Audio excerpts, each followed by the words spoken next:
Hey class, I'm excited to be able to learn counseling theory with you guys this semester. I did want to apologize for my voice. I am just overcoming a sickness, so please excuse that. So to answer the questions from the prompt, what are three reasons why the use of counseling theory is important? First, we need to define what is counseling theory.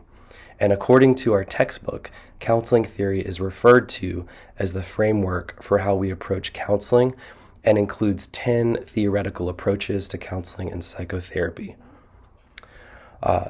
So we get right into the main question of the post. Why is the use of theory in counseling so important? Number one, the use of theory is important because it provides a framework of understanding and practice in a counselor's attempts to help clients and points to basic assumptions about personality, how people change, human nature, and how the environment affects personality development. These different theories do answer the questions about human nature, personality change, and what constitutes mental health functionality, whether good or bad mental health.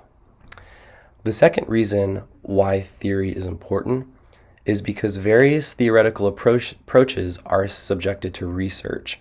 And research, which is the second reason, is important because it either proves or disproves how effective a certain theory is for clients.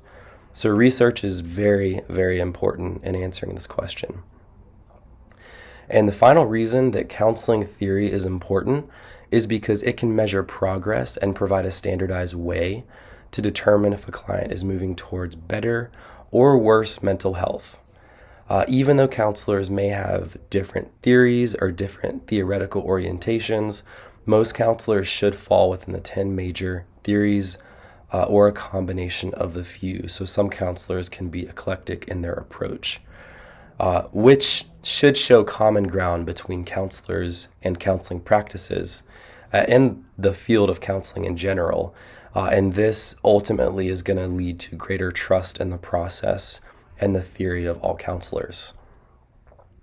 And I did want to share a scripture that spoke to me as I was reading through the material. And that scripture is Proverbs 25. The purpose in a man's heart is like deep water, but a man of understanding will draw it out. And so we as counselors need to be men and women who seek understanding, who seek to understand how the personality develops. And that ties right into theory, because ultimately that's going to draw out the purpose in a man or woman's heart. So we as counselors have the ability and opportunity to really lead somebody into what their ultimate purpose is on this earth. So I appreciate you guys, and I will see you next week.